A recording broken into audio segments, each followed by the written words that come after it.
क्यों आते हैं? हम नहीं चाहते पर फिर भी हमारे मन में गंदे विचार आते रहते हैं। लेकिन क्यों? मन ही हमारा सबसे बड़ा दोस्त है और मन ही हमारा सबसे बड़ा शत्रु है। जब हम अपने मन के हिसाब से चलते हैं तो मन हमें भटका देता है, और जब हम मन को संतुलित कर लेते हैं तो हम अपनी जिंदगी में सब कुछ पा लेते हैं। हम हमारे मन में आने वाले गंदे विचारों को रोकने की कोशिश करते हैं, पर जितना हम रोकते हैं उतने ही ये विचार हमारे अंदर प्रवेश करते जाते हैं। आप जिस चीज़ से जितना दूर भागोगे उतना ही वो चीज़ आपको अपने पास लाएगी। इसीलिए उस चीज़ से भागो मत, उस पर संतुलन कायम करो। एक बार एक युवक गौतम बुद्ध के पास आया और गौतम बुद्ध से बोला कि हे बुद्ध, मेरे मन में इतने गंदे विचार क्यों आते हैं? मैं नहीं चाहता कि मेरे मन में गंदे विचार आए, पर मेरे मन में हमेशा काम वासना के विचार चलते रहते हैं और मैं इनके बारे में सोच सोचकर बहुत परेशान हूँ। मेरी ऊर्जा और समय ये सब सोचने में ही नष्ट हो जाता है, और इन सब के विचारों की वजह से मैं कभी भी शांत नहीं रह पाता और मैं हमेशा ही स्त्रियों को देखकर मोहित हो जाता हूँ, अपने आप को रोक ही नहीं पाता। बुद्ध मुस्कुराए और उन्होंने उस युवक से पूछा, क्या तुम्हें पता है ये काम वासना होती क्या है? फिर लड़के ने उत्तर दिया और कहा, बुद्ध, मैं ये तो नहीं जानता कि काम वासना होती क्या है, पर हाँ, ये जो भी है बहुत बुरी चीज है। फिर बुद्ध ने उस युवक से कहा कि सबसे पहले तो तुम्हें ये समझना है कि प्राकृतिक रूप से जो भी चीजें हमारे अंदर है वो बुरी नहीं है। हमारे जीवन में उसकी कुछ ना कुछ जरूरत है। वासना कोई बुरी बात नहीं है, ये तो हमारे मन की एक भावना है जो हमें किसी ना किसी चीज की कमी का एहसास करवाती है, और फिर हम उस चीज को पाने के लिए उस चीज की तरफ आकर्षित हो जाते हैं। जैसे अगर तुम्हारे पास धन की कमी है तो तुम में धन पाने की वासना उत्पन्न हो जाएगी। तो वासना कुछ और नहीं, बस एक प्रकार की कमी है जो कि एक प्रकार की जरूरत का एहसास है, और जब ये जरूरत शारीरिक हो तो हम इसे काम वासना कह देते हैं। युवक ने गौतम बुद्ध को कहा कि बुद्ध, मुझे काम वासना का मतलब तो समझ में आ गया, पर आप मुझे ये बताइए कि ये आती कहाँ से है, कैसे आती है ये? गौतम बुद्ध ने कहा कि काम वासना कहीं से आती नहीं है, ये तो हमारे अंदर ही होती है, और इसका होना तो जरूरी भी है, तभी तो मानव जाति का विस्तार होगा। युवक ने कहा, जब ये हमारे अंदर ही है और जरूरी भी है तो फिर लोग इसे गलत क्यों बोलते हैं? बुद्ध ने कहा कि यही तो समस्या है, लोगों ने काम वासना को गलत तरीके से सोच लिया है, इसे छिपाने की दबाने की कोशिश करते हैं। काम वासना गलत नहीं है, बल्कि काम वासना का गलत तरीके से प्रयोग करना गलत बात है। लोग जिससे प्रेम करते हैं बस उसी के लिए जीने लग जाते हैं, उसे पाना ही अपना लक्ष्य बना लेते हैं और उसी के बारे में हमेशा सोचते रहते हैं, पर यह सब गलत है। बुद्ध ने युवक से कहा, क्या तुम्हें पता है जानवरों में भी काम वासना होती है? युवक ने उत्तर दिया, हाँ बुद्ध, जानवरों में भी काम वासना होती है, क्योंकि जानवर भी तो आखिर अपनी पीढ़ी को आगे बढ़ाएंगे। बुद्ध ने कहा, तो फिर हम जानवरों की काम वासना को गलत क्यों नहीं कहते? युवक ने कहा, मुझे नहीं पता महात्मा, आप ही मुझे बताइए। गौतम बुद्ध ने कहा कि जानवर अपनी काम वासना का प्रयोग आनंद प्राप्ति के लिए नहीं करते, वो तो सिर्फ संतान उत्पन्न करने के लिए काम वासना का उपयोग करते हैं। जानवरों को प्रकृति ने इतनी समझ नहीं दी कि वो काम वासना को अपने सुख का आधार बना सके, जबकि मनुष्य अपनी समझ के बलबूते पर प्रकृति में पाई जाने वाली प्रत्येक वस्तु को अपने सुख के लिए प्रयोग करता है। हम इंसानों ने ही काम वासना को अपने सुख का साधन बना लिया है, जबकि प्रकृति ने तो हमें अपने वंश को आगे बढ़ाने के लिए दिया था, लेकिन इंसानों ने इसे अपने जीवन का परम लक्ष्य बना रखा है, और इस तरह से काम वासना का बेलगाम हो जाना गलत है। युवक ने बुद्ध से पूछा, महात्मा जी, ये काम वासना हम पर हावी क्यों होती है, क्यों ये बेलगाम हो जाती है? तब गौतम बुद्ध ने कहा कि सुनो, अब जो मैं तुम्हें बताऊंगा उसे तुम ध्यान पूर्वक सुनना। काम वासना का सारा खेल तुम्हें समझ आ जाएगा, तुम्हें तुम्हारे सारे सवालों का जवाब मिल जाएगा, बस तुम्हें ध्यान से सुनकर समझना है। फिर गौतम बुद्ध युवक को बताना शुरू करते हैं कि एक बार की बात है, एक आश्रम में गुरु और उनके शिष्य रहा करते थे। शिष्य रोजाना आश्रम के बाहर स्थित गांवों में भिक्षा लेने के लिए जाते थे। उस आश्रम का एक शिष्य जिस गांव में भिक्षा लेने जाता था, उस रास्ते में एक नदी पड़ती थी। वो शिष्य रोज उसी रास्ते से भिक्षा लेने जाता था। एक दिन उस शिष्य ने देखा कि एक लड़का पेड़ के पीछे छिपा है। वो शिष्य उस लड़के के पास गया और उससे जाकर बोला, भाई तुम इस पेड़ के पीछे छिपकर क्या देख रहे हो? लड़के ने कहा, अरे तुझे नहीं दिख रहा क्या कि मैं क्या देख रहा हूँ? तब शिष्य ने नदी की तरफ देखा तो वहां पर कुछ लड़कियां पानी भर रही थी। वो लड़कियां 14-15 साल की होगी। तब शिष्य ने उस लड़के से कहा, अरे भाई वहां पर तो लड़कियां पानी भर रही है, इसमें छिपकर देखने वाली क्या बात है? तब वो लड़का शिष्य की तरफ देखकर उससे कहता है, अरे पागल तुम्हें दिखाई नहीं दे रहा क्या कि कैसे ये परियां नदी से पानी निकाल रही है? जरा उनकी अदाओं को तो देखो, उनके कोमल शरीर को देखो, उनकी पतली कमर मटके को उठाते समय बल खाती है और उनके बाल उनकी कमर पर कैसे लहरा रहे हैं, मानो सुंदरता बिखरी पड़ी हो। शिष्य ने फिर नदी की तरफ देखा और इस बार वो शिष्य देखता ही चला गया। अभी तक तो उसे कुछ भी नजर नहीं आ रहा था और वो बिल्कुल निर्भय था। उसे किसी भी बात का कोई डर नहीं था। लेकिन अब वो छिपने लगा और उन लड़कियों को देखने लगा जैसे उसने कोई अपराध कर दिया हो। और जब वो छिपकर उन लड़कियों को देख रहा था तभी वो अचानक अंदर से कांप गया और उसने कहा कि ये मैं क्या कर रहा हूँ? मैं जो कर रहा हूँ वो सही नहीं है, मुझे यहाँ से चले जाना चाहिए। और फिर वो जल्दी से वहाँ से चला गया। वो आश्रम पहुँच जाता है। आश्रम जाकर वो अपने कार्यों में लग गया। लेकिन जो अभी वो देखकर आया था वही उसकी आंखों के सामने बार बार आ रहा था। उसके मन में वही दृश्य चल रहा था। उसका मन वही सब कुछ देखने के लिए ललायित हो रहा था। उसका किसी भी काम में मन नहीं लग रहा था। सुबह होते ही वो रोज जल्दी ही भिक्षा के लिए आश्रम से निकल जाता और उस नदी के पास वाले वृक्ष के पास जाता जहां पर वो लड़का पहले से मौजूद रहता था। उसके साथ मिलकर लड़कियों को छुप छुप कर देखता था। अब वो शिष्य रोज ही ऐसा करने लग गया। ये उसके रोज का काम हो गया। अब उस शिष्य का मन किसी भी काम में नहीं लगता था। वो हमेशा ही किसी न किसी प्रकार के विचार में उलझा रहता। वो आश्रम के कार्यों को भी ठीक ढंग से नहीं कर पा रहा था। ना वो ठीक से सो पाता था, ना वो ठीक से खाना खा पाता था। उसका मन बेचैन सा रहता था।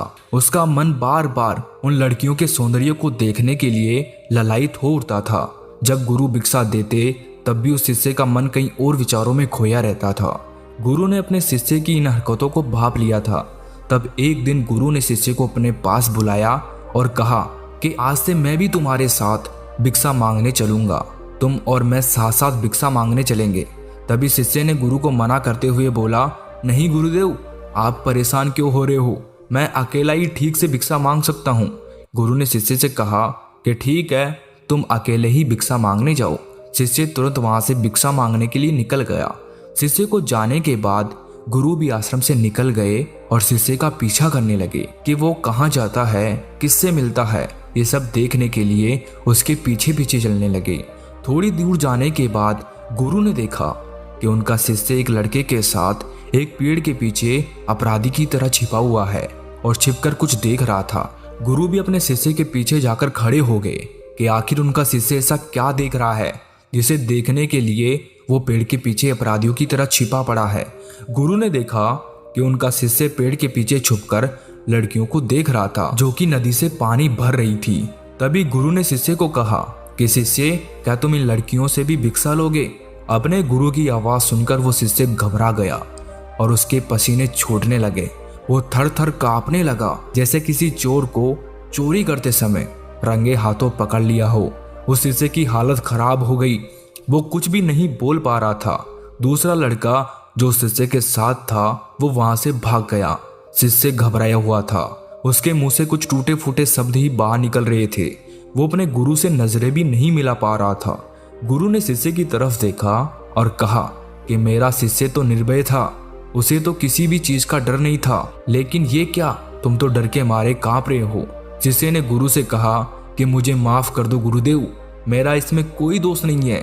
उस लड़के ने मुझे बहका दिया था, लेकिन आपसे मैं वादा करता हूँ कि आज के बाद मैं ऐसा कभी दोबारा नहीं करूँगा। मुझे माफ कर दो गुरुदेव।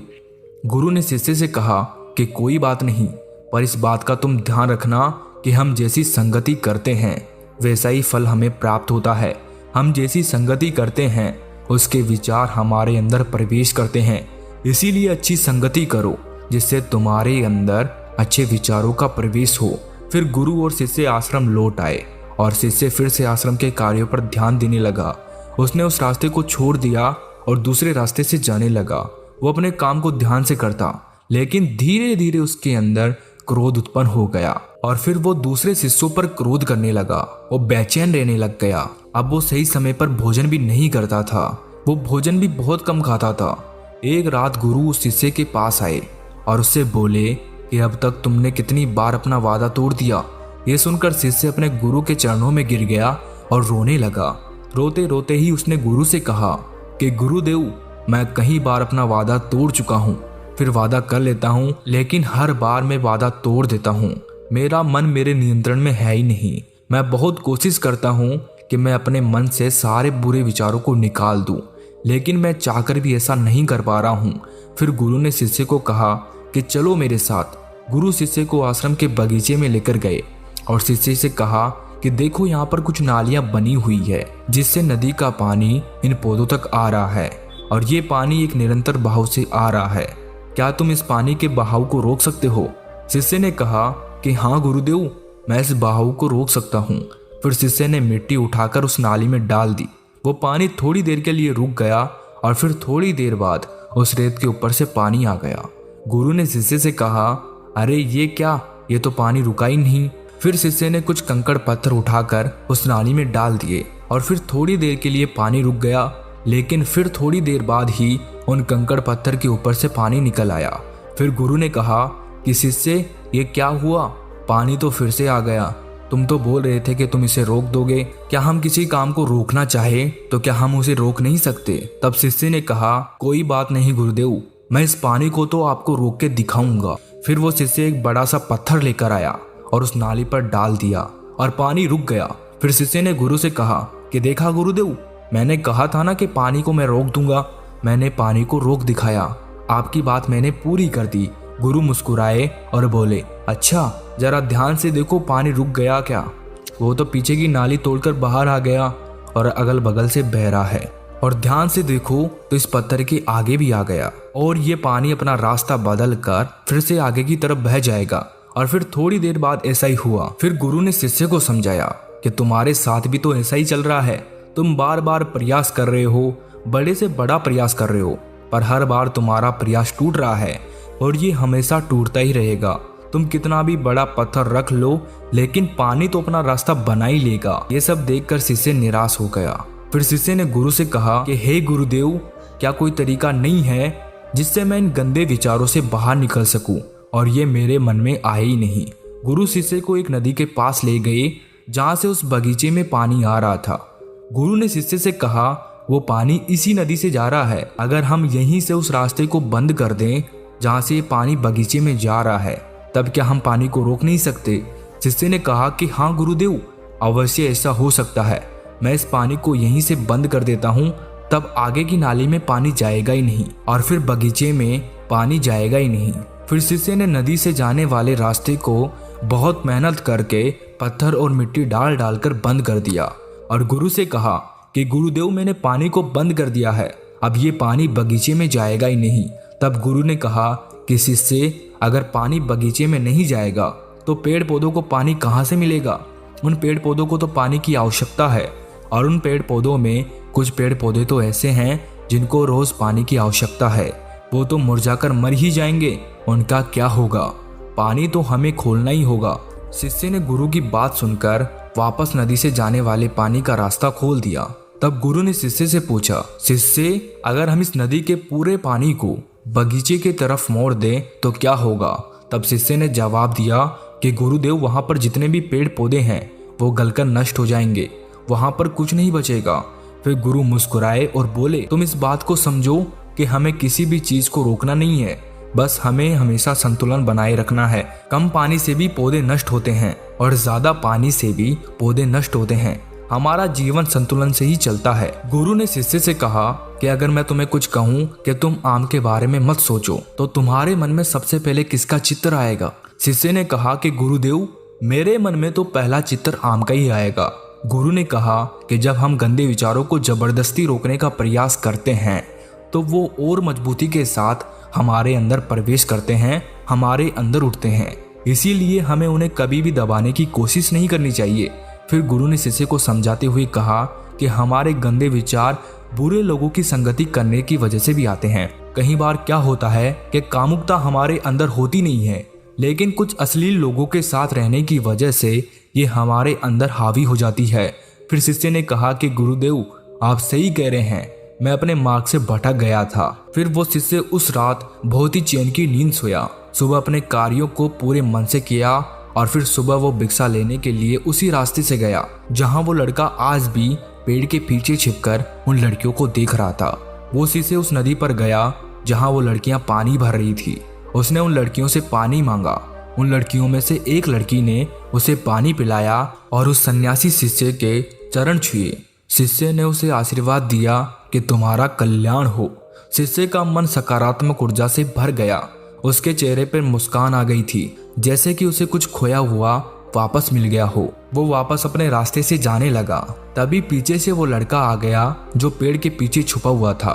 वो शिष्य के पास आया और बोला कि क्या बात है, आज तो तुमने नजदीक से दर्शन कर लिए, तुम तो मुझसे भी आगे निकले। तब शिष्य ने कहा कि हम हमेशा दूसरे के दर्शन करने में ही व्यस्त रहते हैं, अपने दर्शन कर ही नहीं पाते। तुम कब तक इस पेड़ के पीछे छुपते रहोगे? किसी को पसंद कर लो, उससे बोल दो। अगर वो भी तुम्हें पसंद करती है तो शादी कर लो, पर उससे पहले तुम कुछ बन जाओ, अपने आप को पहचान लो। ऐसे अपना समय बर्बाद मत करो। फिर वो लड़का रोज उस शिष्य से मिलने लगा और उस लड़के ने नदी पर जाना छोड़ दिया और फिर वो लड़का अपने जीवन में कुछ बनने के लिए संघर्ष करने लगा। तो तुमने देखा संगति का असर क्या होता है। अपनी संगति बदलो, अपने विचार बदलो। बुद्ध ने युवक से पूछा कि क्या तुम्हें तुम्हारे सारे सवालों का जवाब मिल गया? तब युवक ने कहा कि हाँ महात्मा जी, आपका बहुत बहुत धन्यवाद। तब गौतम बुद्ध ने युवक से कहा कि जब तुम्हारे मन में गंदे विचार आए तब आप अपने आप को दोषी मत मानो। ये शरीर है और ये सब इसने हजारों वर्षों से सीखा है।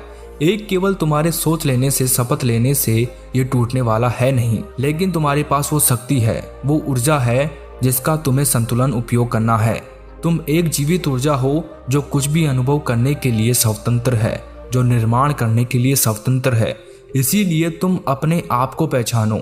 ये बोलकर गौतम बुद्ध मौन हो गए और वो युवक वहां से चला गया।